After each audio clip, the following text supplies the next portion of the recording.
This is Uncharted, a series of candid conversations about facing uncertainty. When we are called upon to be courageous, the strength of our leadership is tested. Red Direction has developed a library of resources to help you stay aligned, and in particular to develop your true north. Now, here's Jess. Welcome to today's Uncharted. With me is Benita Samuels. And Benita began her career in New York City, and she marketed for companies like Tyson Chicken, Nestle, and Disney. She worked with artists, including Mark Wahlberg, Mary Tyler Moore, Billy Joel, Richard Simmons, and others. Okay, those are some of my favorite people. I mean, holy cow. And so what she's done through her global marketing is to bring it to you and to me. She shares her knowledge specifically to small business owners in a way that allows them to be empowered and use the skills of digital marketing on their terms in the way that will benefit them and the goals that they have. I'm so glad to have you with me today, Benita. Hi. Hi, Jess. Thank you for the lovely introduction. You are welcome. So we haven't known each other too long, but you're one of those people that when I met you, you have this energy about you, this go-getter. I'm going to go, and I'm going to get because I can. Is that an accurate first impression of you? I would say so. I almost kind of feel like there's a mirror between us. Reflecting back. We could very much be. I love that. And thank you. So we're going to just jump right in, right? The concept of Uncharted is all about where we're at right now. And my question to you is, 6 months ago when you were planning 2020, did you even consider something like this happening? And did you have some sort of I don't want to say a plan B because I don't like plan Bs, but I do want to say and I don't like contingencies. So that's not the right word either. But do you see where I'm kind of trying to go with this, even though I can't come up with the word? The answer's no. I mean, I don't think anybody could really have, there are those few that had some visibility to what may be coming. Mm-hmm. But for those of us in the general population, no. I mean, I came into this year with a plan and a vision and a goal, and I still have that same plan, that same vision, and that same goal. What has transpired over the last 2.5 months has maybe resulted in some back and forth to get righted to achieve that goal. But in that back and forth, as I traverse this situation, I guess, is that I feel a sense of being blessed with people around me and opportunities that, kind of stem back to what you said originally, the whole concept of moving and shaking every opportunity. This one as an example, I have latched on to or asked for, and, I've had a chance to work on my business as well as in my business. And I think that for me, when I get to the other side of this, or when we all get to the other side of this, my intention is that I will have planted some beautiful seeds and they will be growing and I will prosper as a result. Are you willing to share with us how much you are set back at this point in time from where you were expecting to be in May? Well, so from a fiscal standpoint, I'm actually tracking right now exactly where I was last year. So I would say that my income is flat. My goal for this year was to increase my revenue by almost 50%. Now, some people are going to say, well, that was crazy to start with, but I didn't believe it was crazy to start with because I have a plan. Yeah. And I know this is what I have to do to generate this type of client and this many clients in order to get there. And I'm still a believer that I am going to achieve that. Mm-hmm. It's just probably going to happen more on the back end. Mm-hmm. Isn't that amazing? And that type of openness is something that I've not seen a whole lot. So I just want to call that out and say, hey, okay, I'm still doing the work. And there will be a result of that work. It just may not be today. Right. Yeah. Yeah. Is that And by the way, if I end up the year flat, I still don't think that that is a loss. Heck no, especially when there are stats out there right now that are talking about companies that don't have a 3-month runway, and they don't have that the plan that they made, they didn't feel was adaptable to this particular situation, which I find fascinating. I was having a conversation last weekend, and we were talking about the things that we really needed to take stock of our business. And I would be curious from you, what are you using in your business to just make sure you're keeping the pulse and understanding what's necessary so you can contract in the right ways and you can expand in the right ways right now?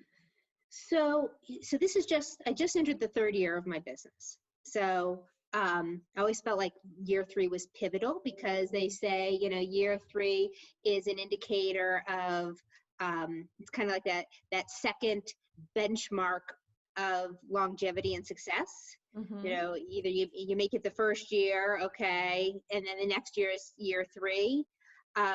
So I had all of these plans in place for year 3, where I was going to do a little bit of rebranding. I did a whole accounting in year 2 of who was my client, where was my revenue coming from, and I reframed my entire business offerings and how I offer them in January. And so where I've had to be fluid is in getting in front of people. I would say that I have taken incredible advantage of every digital networking or workshop that made sense to me, wherever I could. There are clearly some networking groups that I've gone to that I won't ever actually go to in person, or if I do, it won't be often. But because they were offered in a virtual space, I could go. And I've met people and I'm making those connections. The other part that I've tried to be fluid, which is I have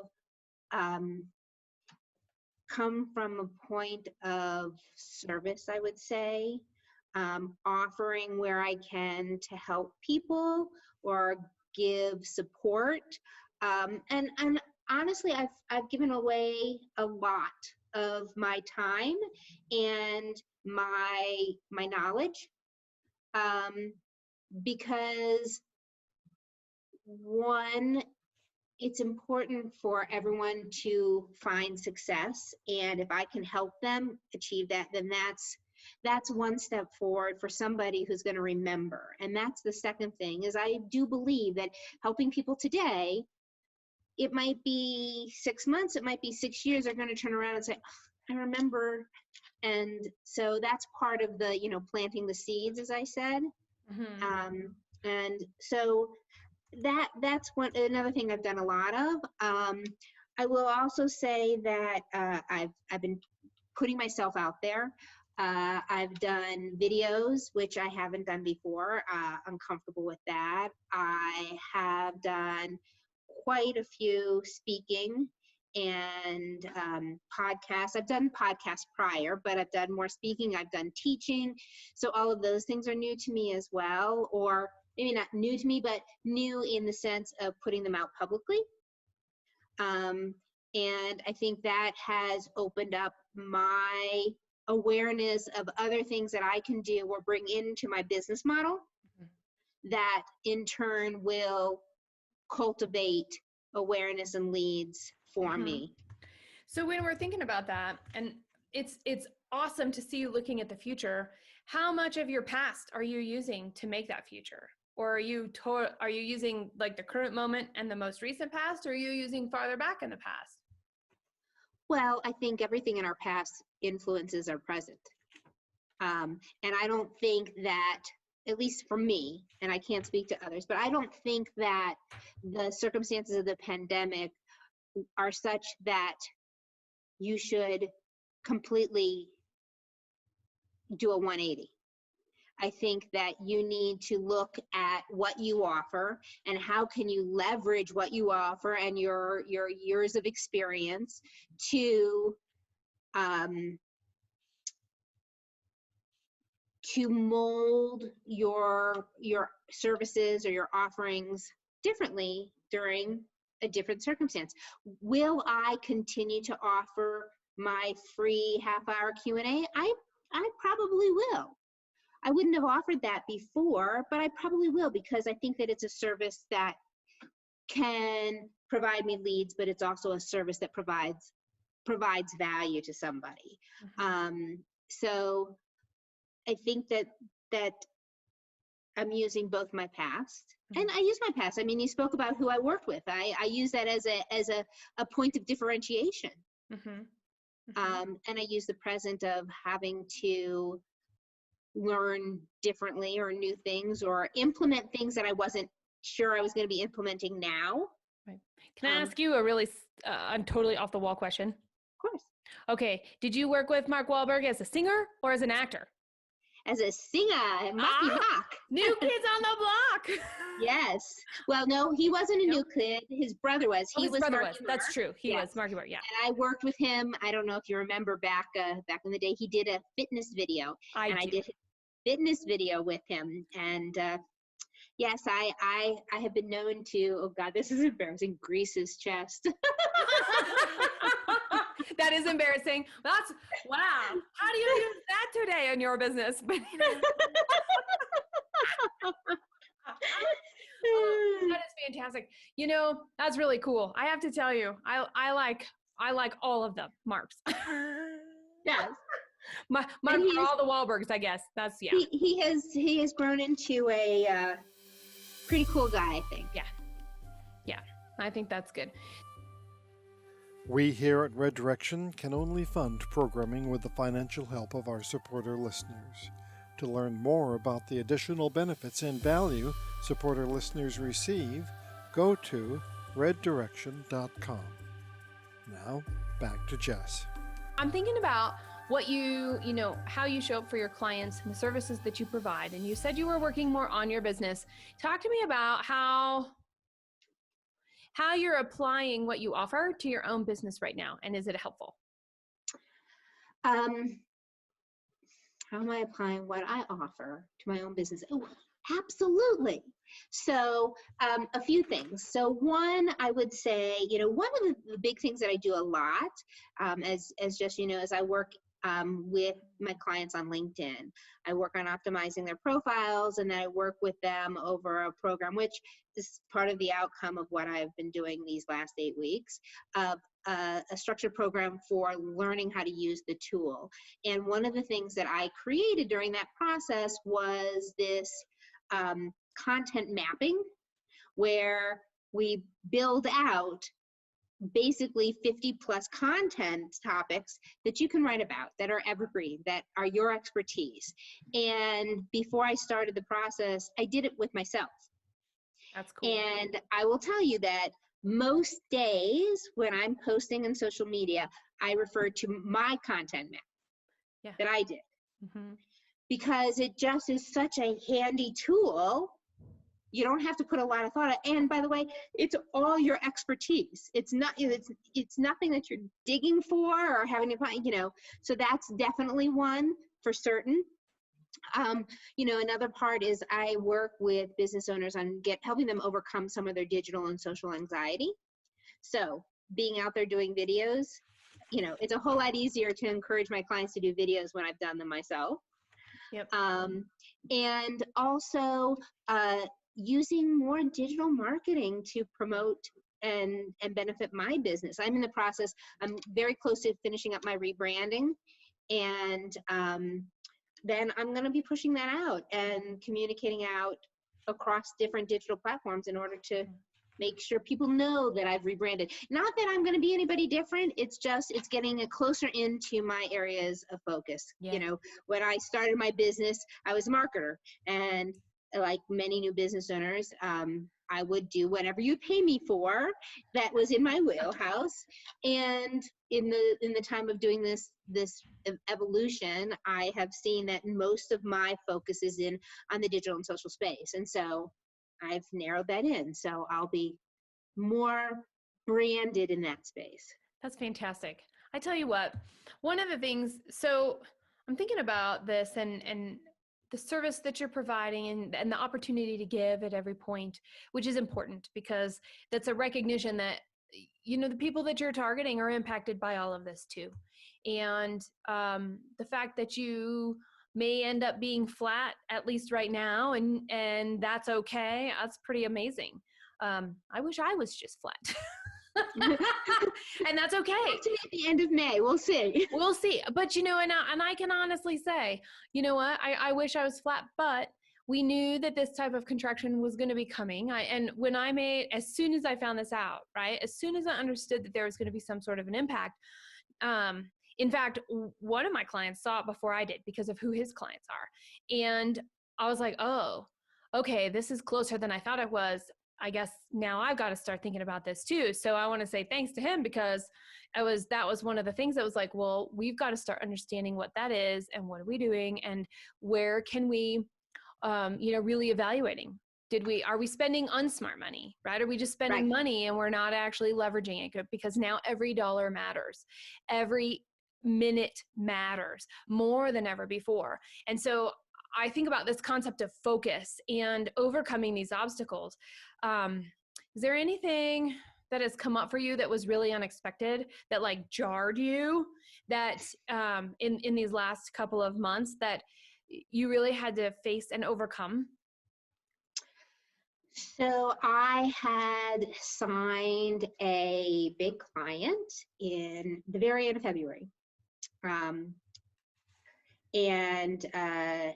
I had, for the first time ever in my business, offered to pay in full with a discount, and they had accepted that. And I went through, so I had a 3-part process of doing an assessment, then a strategy, and then moving into their social presence and managing their social for them. And I had completed all of the assessment and was working on the second part. And the end of the first week of March, I got a call and they said, how much work have we done? And it has nothing to do with you, but we need to pause and we need you to send back a lot of money. And I immediately went into, well, let's talk about why you're doing this and, why being in the digital and social space right now is so much more important than ever before. Because I recognized that pretty quickly. And they said, that's not really where our head is right now. We have to focus on keeping the lights on and getting our employees paid.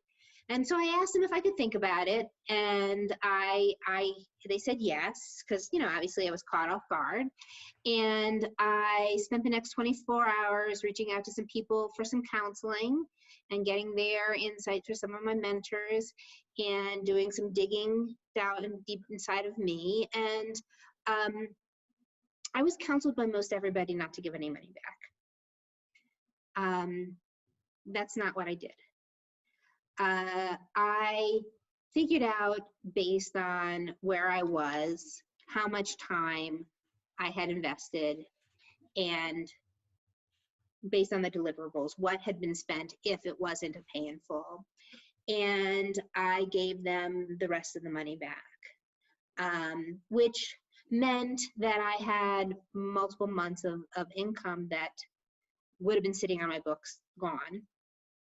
But I made the decision based on my own moral compass of what I felt like I needed to do, in that if I was working for another company and it was a matter of my boss being able to pay me and keeping the lights on, that was something I'd want my boss to do for me. And, you were talking about companies not having, 30, 60, 90 days of overhead, of cash flow to manage their businesses.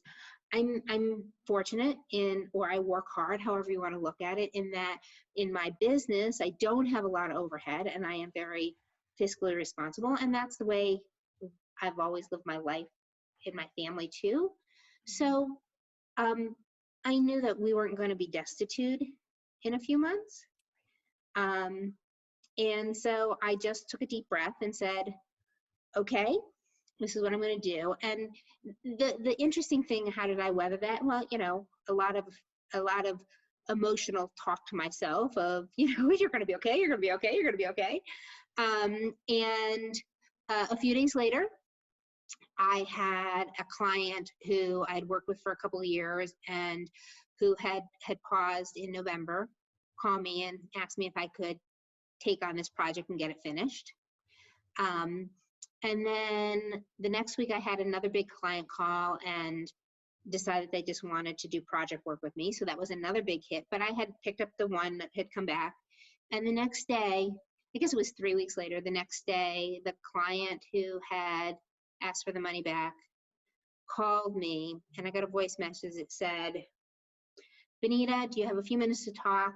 I'm sitting here and I think that we may have made a mistake and we want to talk about just sending you the money back. And it did come back. And I'm working hard for them. And I guess the moral of that part of the story is that I did what I felt was right. And I certainly had a pit in my stomach and fear, but I didn't let that control me. And this is where I ended up. Isn't that amazing? I wonder, you know, there was a lesson in there for you as much as there was a lesson in there for that client. And the fact that it sounds like I can only imagine you talk about it and I'm like, that was so graceful. And I bet in the moment, even amidst all of the roller coaster wave of emotions, who do I call? I can't, and in my mind, I don't know what I would have done if I would have gotten advice contrary to what I was thinking or contrary to what my core moral compass was. And you navigated that, and you navigated a gigantic hit to your bottom line, and look at what happened. You know, I'm not a big, and forgive me if any of the listeners are in this space, but I don't consider myself a big frou-frou-y, you know. I understand. I'm not either. But I will say that over the course of the last year and a half working with my coach, she has taught me a lot about having self-belief and having a belief system that, you know, it's going to work itself out.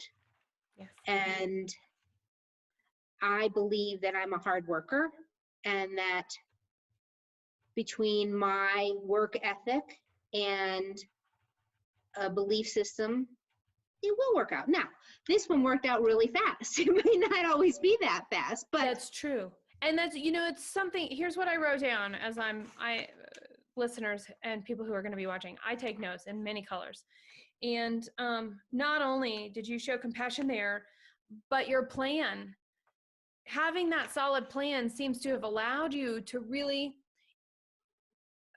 meet what shows up, even when it's like the farthest possible thing that you ever thought would happen. But having something that has been thought out, having something that anchors, allowed all those emotions a space and what needed to come. And when I call it letting go, really, you know, that you were talking about that self-belief piece, that's not frou-frou. I think that's really real. And I think that is a reflection of how strong you are in your belief, not only in your moral compass, but in the way that you do business. And that's going to shine through for every single one of your clients. Thank you. You're welcome. And I mean, from the little bit that I've seen of you, that's how it works. And I think that self-belief has to matter.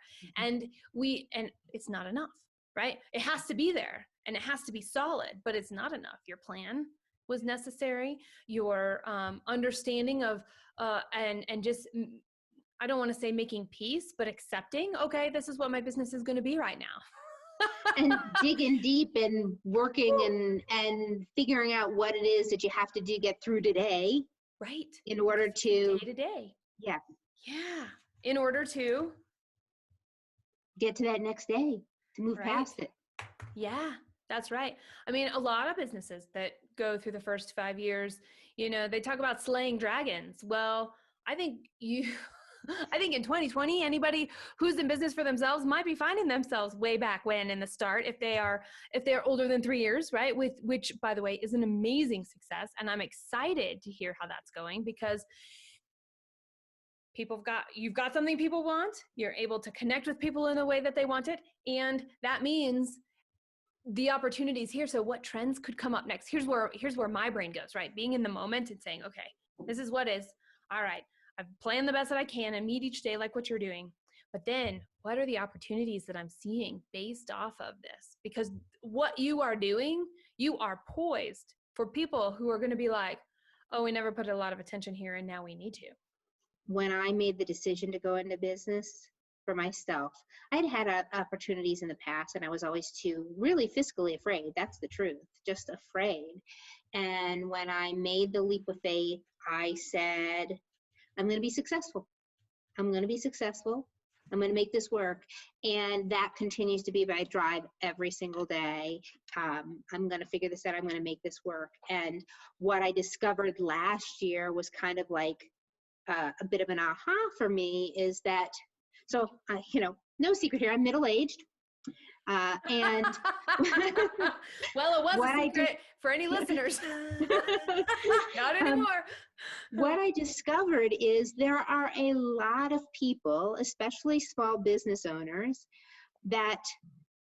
who are my age, who have this underlying anxiety or fear or whatever it is about digital and social media. And I think that when I walk into a room or get on a Zoom and they see me and say, she's middle-aged, there is this sense of relief that I can relate to that person. And so for me, I feel like we talk about our history, the years that I had an opportunity to get into digital early, and I took it. I didn't know what it was going to be.